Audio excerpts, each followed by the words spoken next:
जय गुरु जी। Around 4 o'clock सुबह सुबह मैं लेटी हुई थी, तो मेरे लेफ़्ट पैर की 2 फिंगर से बहुत ज़बरदस्त एक दर्द उठा। वो दर्द धीरे धीरे मेरे घुटने में जा रहा था, उसके बाद मेरे हार्ट में जाने लगा। मैं बहुत घबरा गई, बहुत ज़्यादा घबरा गई। मैंने बोला ये क्या हो गया। फिर मैंने सोचा अगर मैं उठाऊंगी अपने हस्बैंड को तो इतनी दर्द है, इतनी तकलीफ़ है, तो मुझे शायद हॉस्पिटल ले जाएंगे। हॉस्पिटल गई तो वो सब कुछ लगा देंगे, गलत दवाइयाँ देंगे और ऐसे ही मैं बिस्तर पे ही पड़ी रहूँगी, कुछ नहीं होगा, मेरा मुंह टेढ़ा हो जाएगा, क्योंकि मैंने सुना है ऐसा होने से पैरालिसिस हो जाता है। मतलब ये सोच सोच के मैंने अपना दिमाग ख़राब कर लिया, इतना ज़्यादा ख़राब कर लिया कि मैं बैठे बैठे ही रोने लग गई। तो उसके बाद मैंने सोचा लगता है मेरी शुगर डाउन हो गई होगी, मैं शुगर चेक करती हूँ। मैं इंस्ट्रूमेंट उठाती हूँ और पता नहीं कहाँ से मेरे में हिम्मत आती कि अपने हस्बैंड को डिस्टर्ब ना करूं, तो मैं किचन में जाती हूँ, शुगर चेक करती हूँ तो 108 होती है। मैंने बोला शुगर तो ठीक है, फिर क्या हो गया मुझे। तो पास में ना केला पड़ा होता है। गुरुजी मुझे एकदम आंख बंद करती हूँ, कहती हूँ गुरुजी की होया मेरे को, बहुत परेशान हूँ, बहुत तकलीफ़ हो रही है। तो गुरुजी ने ना वो केला उठा के मेरे हाथ में दे दिया, कहते खा ला। मैंने उसी समय वो केला खा लिया। केला खा के रूम में आई, आकर लेटी, लेकिन लेटा ना जाए, घबराहट इतनी कि सर में दर्द होने लगी, घबराहट होने लगी। उसके बाद मेरे को चक्कर आने लगे और वो जो दर्द थी वो ज़्यादा ही तेज़ हो गई। तो जैसे ही तेज़ हुई ना, उसी समय मेरी आँख लग गई। आँख लगी और आँख लगते ही मैंने देखा कि मैं 2011 में 19 जुलाई को एक सत्संग में गई थी। वहाँ पर ना मैं अचानक लंगर की प्लेट लेते हुए एकदम गिर गई। घबराहट हो गई, लोगों ने मेरा फटाफट सोचा सर्वाइकल का अटैक होगा। उन्होंने कमर दबाई, पीठ दबाई, सब कुछ किया, टांगें दबाई, लेकिन कुछ नहीं ठीक हुआ। मुझे घर लाना पड़ा। उसके बाद मुझे इमरजेंसी में हॉस्पिटल ले गए और मैं बहुत परेशान, बहुत परेशान। उन्होंने मेरे सारे टेस्ट कर डाले। मतलब एक टेस्ट था जिसके अंदर करंट देना था मुझे ठीक करने के लिए। उन्होंने बहुत 10-15 टेस्ट किए, उन्हें समझ नहीं आई। लास्ट में उन्होंने कहा सिटी स्कैन करना पड़ेगा, क्योंकि मैं चलती सीधा थी और लेकिन लेफ़्ट की तरफ गिर जाती थी। कभी थोड़ा और आगे जाती थी तो राइट की तरफ गिर जाती थी, तो मुझे बहुत परेशानी थी। उन्होंने मेरा सिटी स्कैन किया। ये बात 2011 की है। सिटी स्कैन किया और सिटी स्कैन में ना मेरे ब्रेन में क्लॉट आया था। तो मैंने सोचा अच्छा क्लॉट आ गया मेरे ब्रेन में, लेकिन वो क्लैरिटी नहीं थी। तो उन्होंने कहा मेडिसिन शुरू करने से पहले एक सिटी स्कैन और करेंगे। उन्होंने सिटी स्कैन दोबारा ले गए मुझे बहुत डर लगता है सिटी स्कैन कराते हुए। मैंने बोला नहीं, मैं नहीं कराऊंगी, मुझे बहुत डर लग रहा है। मेरे हस्बैंड भी यहाँ नहीं है, वो मलेशिया गए हुए हैं। जब वापस आएंगे तो वो क्या सोचेंगे मेरे बारे में। मुझे किसी को कुछ नहीं बोलना प्लीज़। फिर भी मैं चली गई। जैसे ही अंदर गई, अंदर देखा तो गुरुजी खड़े थे और ब्लू कलर की चप्पल लेके आए। बोला पहन के बाहर चले जा, सब ठीक है। मैंने बोला अच्छा ठीक है। मैं बाहर आई और उसके बाद हॉस्पिटल में ही मेरे को एक संगत ने ब्लू चप्पल सच में ला कर दी, वीनस की, और बोला आंटी ये पहन लो, गुरुजी ने बोला सब ठीक हो जाएगा। उसके बाद जैसे ही वो चप्पल आई और मेरी रिपोर्ट आई, लेकिन उन्होंने मेरे को इकोस्प्रिन दे दी खाने के लिए, ताकि ब्लड सर्कुलेशन ठीक रहे, पतला हो जाए ब्लड। ये सब उन्होंने मुझे बहुत कुछ बताया और 1 वीक मैं हॉस्पिटल में रही। एंड उसके बाद वो ब्लू चप्पल पहन के मैं अपने घर वापस आ गई। 19 जुलाई को ये अटैक हुआ था, 24 जुलाई को मैं वापस आई और उन्होंने सिर्फ ये लिखा वर्टिन खानी है SOS। उस वक़्त मुझे वो विज़न याद आ गई। विज़न में ही गुरुजी ने मुझे विज़न दिखाई। मैंने बोला हाय राम। इतनी देर में मैंने देखा कि हिप्पोपोटामस मेरे पास खड़ा है और उसने मुंह खोल रखा है। तो मैंने बोला हिप्पोपोटामस मुंह खोल के खड़ा है।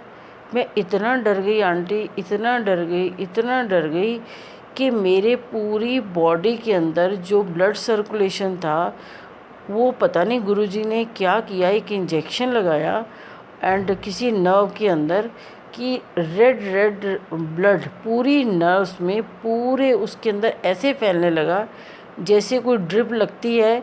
और जब चढ़ते हैं, जब मेरे को ब्लड चढ़ा था तो ऐसे ही स्पीड से वो ड्रिप में ब्लड आ गया था और मेरे वेंस में जाने लगा। तो मैंने देखा कि इतनी जल्दी मैंने पूरा अपना जैसे बॉडी का किसी ने एक्सरे किया हो ना, और पूरे उसके अंदर देखा बॉडी की हर नर्व में रेड रेड ब्लड बड़ी तेज़ी से जा रहा है। तो मैंने कहा हाय राम, हिप्पोपोटेमस को हटाओ, मुझे बहुत डर लग रहा है, बहुत डर लग रहा है, बहुत डर लग रहा है। मैं उसे कहे जा रही हूँ कि हटो यहाँ से, मुंह क्यों खोल रहा है, मुझे खाएगा क्या। उस डर की वजह से मेरा सारा ब्लड सर्कुलेशन एकदम चल पड़ा। उसके बाद ना गुरुजी आए और बोले मैंने ना सारी नर्व्स खोल दी हैं, लेकिन तुझे तो तुरपाई करने की आदत है ना, तो तू तुरपाई कर ले अपने सूट में। तो मैंने बोला तुरपाई, क्योंकि 2009 में मुझे ये प्रॉब्लम बहुत ज़्यादा थी। तो गुरुजी ने मेरे को एक सत्संग में दिखाया था कि वो मेरी शर्ट के अंदर जितना मार्जिन है वो खोल रहे हैं, और मैं देख रही हूँ उन्हें वो खोल रहे हैं। खोलते खोलते उसको जितना मार्जिन था खोल दिया और बोले एला तुरपाई कर ला, तेरे को तुरपाई करने का शौक़ है ना। मैंने जितना उसके अंदर मार्जिन था सारा खोल दिया। और 2009 के बाद आज 2016 में फिर यही विज़न आई, लेकिन इसके अंदर गुरुजी ने इंजेक्शन लगा के वो सर्कुलेशन इतना ज़्यादा तेज़ कर दिया कि मैं खुद हैरान हो गई। उसके बाद आई थिंक 6:30 बजे थे, तो मैं एकदम उठी और मैंने कहा ये क्या किया गुरुजी आपने। तो कह रहे तेनू ठीक करता, तू परेशान सी कि इधर दर्द हो रही है, इधर दर्द हो रही है, नर्व अभी ब्रेन में चली जाएगी, तूने इतना सब कुछ सोच लिया। तो मैंने कहा इससे पहले कुछ और हो जाए, तूने हॉस्पिटल तो जाना नहीं है। तो मैंने तेरा ब्लड सर्कुलेशन सप्लाई ठीक कर दी। तो मैंने कहा थैंक यू थैंक यू। उसके बाद पता नहीं क्या हुआ, मैं दोबारा सो गई। सोई तो मैंने देखा कि काली माँ आई है, और काली माँ के पैर के नीचे एक भैरव है। भैरव मतलब मेल ही है कोई, मुझे नहीं मालूम वो कौन था। उसको एकदम दबोच लिया उसने। फिर मैंने देखा कि मेरे पास चौकड़ी मार के बजरंगबली बैठे हैं, और बजरंगबली जो है वो माला है रुद्राक्ष की, और उनके बाजू पे भी रुद्राक्ष की माला है, और वो जप रहे हैं। उसके बाद मैंने देखा कि एक बड़ी मोटी सी लेडी आई है, उसके माथे पे एक बिंदी लगी हुई है, और जो बिंदी लगी हुई है वो लेडी गाना गा रही है, दमादम मस्त कलंदर, दमादम मस्त कलंदर। तो मैंने कहा देखी जानी पहचानी है, पर इसका नाम मुझे नहीं मालूम गुरुजी कौन है ये। तो कह रहे गूगल से ढूंढ ले, अपनी सहेलियों को बोल, तेरे को बता देंगे कौन है। तो मैं कहती हूँ अच्छा, पर ये सब प्रेयर क्यों करा रहे हो, ये सब कौन है, ये सब जो दर्शन दे रहे हैं ये क्या है। मेरा ख्याल है कि भोलेनाथ जी आए थे, और शायद मैंने उन्हें ये पूछा था कि आप क्यों आए हो, क्योंकि उनसे मुझे बहुत डर लगता है। ये सब मैंने देखा, और उसके बाद मैं उठी 7:30 पे। 7:30 पे उठी ना जैसे ही, तो मैंने कहा हाय राम, बहुत बड़े संकट से बाहर आई हूँ आज मैं, बहुत बड़े संकट से, बहुत प्रॉब्लम हो गई थी। फिर मैंने सबको सत्संग सुनाया, और मैंने पूछा हिप्पोपोटेमस क्या था, क्या करने आया था ये, मुझे मालूम नहीं। उसका तो मुंह खुला हुआ था जैसे वो मुझे खाने आया था। मुझे बहुत डर लगा। उस डर के मारे मेरे सारे शरीर का ब्लड सर्कुलेशन इतना फास्ट हो गया, जो मैंने देखा मैं आप सबको बता नहीं सकती। आज ये मेरा अपना सत्संग है, पर मैं अपना सत्संग कभी करती नहीं, पर ये बहुत बड़ा सत्संग था। मुझे नहीं मालूम ये गुरुजी ने क्या किया है, पर मैं एक संकट से बाहर आई हूँ। बस जय गुरुजी, शुक्राना गुरुजी। मैं कितना शुक्राना करूँ उतना ही कम है।